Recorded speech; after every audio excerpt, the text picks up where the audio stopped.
দুর্গাপুজো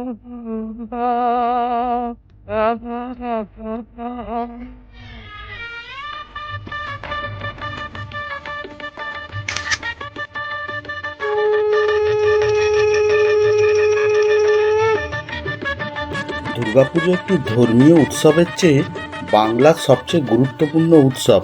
মহালয়া থেকে দশমী পর্যন্ত মানুষ দেবী দুর্গার আরাধনা করে। ভারতের বাংলা, বিহার, উড়িষ্যা, আসাম এবং বাংলাদেশে দুর্গাপূজা হয়। ভারতের অন্যান্য অঞ্চলে দশেরা নবরাত্রি হিসাবে উদযাপন করা হয়। কথিত আছে, পূর্বে দুর্গা ভারতের মালদাহ বা দিনাজপুরের জমিদাররা পুজো করতেন।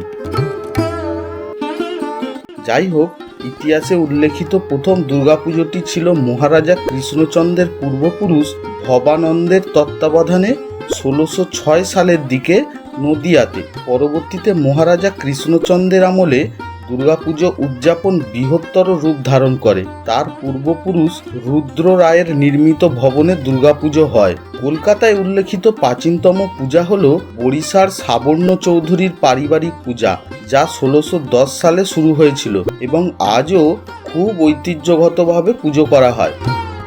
কলকাতায় নতুন শহরে ব্যবসায়িক অভিজাতদের বন্ধুদের মধ্যে দুর্গাপুজো প্রচলন হয়ে ওঠে। শোভাবাজার রাজ্যের রাজা নবকৃষ্ণদেব একটি পারিবারিক পূজা প্রতিষ্ঠা করেছিলেন, এই বিশ্বাস করে যে এটি তার ব্যবসায়িক স্বার্থকে আরও এগিয়ে নিয়ে যাবে। 1757 সালে পলাশীতে বিজয়ের পর রবার্ট ক্লাইভ রাজা নবকৃষ্ণদেবের কাছ থেকে দুর্গাপুজোয় যোগদানের আমন্ত্রণপত্র পান। তিনি শোভাবাজার রাজবাড়িতে এসেছিলেন, যেখানে তার জন্য একটি সোনার সোফা রাখা হয়েছিল। 36 নম্বর রাজা নবকৃষ্ণ রোডে অবস্থিত এই দুর্গাপুজোকে এখনও কোম্পানির পুজো বলা হয়। রাজা নবকৃষ্ণদেব দুর্গাপূজার প্যাটার্ন প্রতিষ্ঠা করেছিলেন, যা ব্যবসায়ীদের মধ্যে ফ্যাশন এবং মর্যাদার প্রতীক হয়ে ওঠে। পারিবারিক পুজোয় যোগদানকারী সাহেবদের সংখ্যা দুর্গাপুজোয় প্রভাব প্রতিপত্তির সূচক হয়ে ওঠে। এরপর 1761 সাল পর্যন্ত দুর্গাপুজো প্রধানত পারিবারিক উৎসব হিসাবেই পালিত হতো, যখন হুগলি জেলার গুপ্তিপাড়ায় একটি পারিবারিক পূজায় 12 জন যুবককে যেতে বাধা দেওয়া হয়েছিল। এরপরই তারা একটি 12 সদস্যের কমিটি গঠন করে, যারা চাঁদা নিয়ে প্রথম সার্বজনীন বা সম্প্রদায়ের দুর্গাপূজা আয়োজন করে।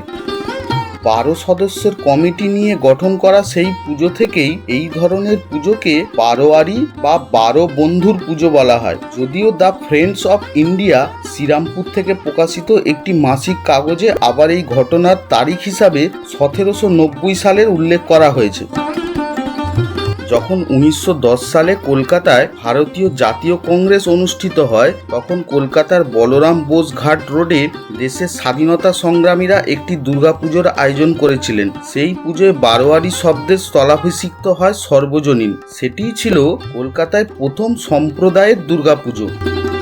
সেই পুজোয় দেশের স্বাধীনতার লড়াইয়ে জীবন উৎসর্গ করতে প্রস্তুত প্রবীণ সৈনিকদের দ্বারা লাঠি বাজানো, যোগব্যায়াম এবং মহড়া করা হয়।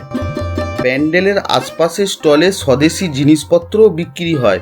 সেই পূজা থেকেই দেশকে দেবী রূপে দেশের মুক্তির শপথ নেওয়ার বার্তা প্রচার করা হয়। এরপরই ধীরে ধীরে বাড়তে থাকে সর্বজনীন দুর্গোৎসব উদযাপন। বিভিন্ন ক্লাব দুর্গাপূজা উদযাপন শুরু করে। প্রতিমা থেকে শুরু করে প্যান্ডেল তৈরি সবকিছুতেই জাঁকজমকের ছোঁয়া পেতে থাকে।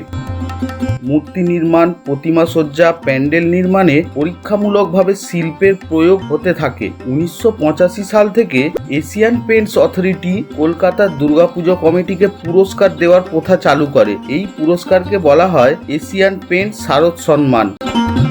আরও অনেক বাণিজ্যিক প্রতিষ্ঠান কলকাতায় দুর্গাপুজোর জন্য শারদ সম্মান বা দুর্গাপূজা পুরস্কার বিতরণ করে। প্রথমে বাঁশের কাঠামো দিয়ে তৈরি করে, তারপর খড় দিয়ে ভিত্তি কাঠামো তৈরি করে। এরপর শিল্পী মাটি দিয়ে প্রলেপ দিয়ে মনের মতো দেবী প্রতিমা নির্মাণ করেন।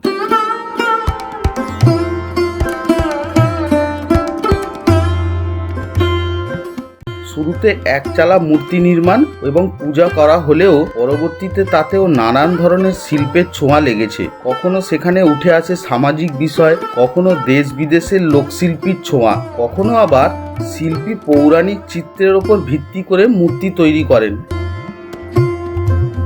এই দশকে থিম পুজো শব্দটি খুবই জনপ্রিয় শব্দ। বর্তমানে বনেদি বাড়ির পূজা একচালা প্রতিমা দিয়ে তৈরি করা হয় বাড়ির ঠাকুর দালানে। এই বাড়ির পূজা এবং সার্বজনীন পূজা উভয়েরই ঐতিহ্য আজ সমান্তরালভাবে পালিত হচ্ছে। প্রতিটি বাঙালি পরিবারের আনন্দের সাথে এটি উদযাপন করে, যার মধ্যে রয়েছে কয়েক মাস আগে থেকে শুরু হওয়া নতুন জামা কাপড় কেনাকাটা দিয়ে। ইউনেস্কো 2021 সালের 15ই ডিসেম্বর উৎসবটিকে মানবতার অস্পষ্ট সাংস্কৃতিক ঐতিহ্যের তকমা দিয়েছে। মানুষ এই সময় থেকে তাদের আত্মীয় এবং প্রিয়জনকে উপহার দেয়। তাই সব মিলিয়ে পুজোর কয়েক মাস আগে থেকেই বাজারে ব্যস্ত পরিস্থিতি ও ভিড় দেখা যায়। এই দুর্গাপুজো এখন মানুষের অংশগ্রহণের মাধ্যমে একটি সার্বজনীন উৎসবে রূপ নিয়েছে।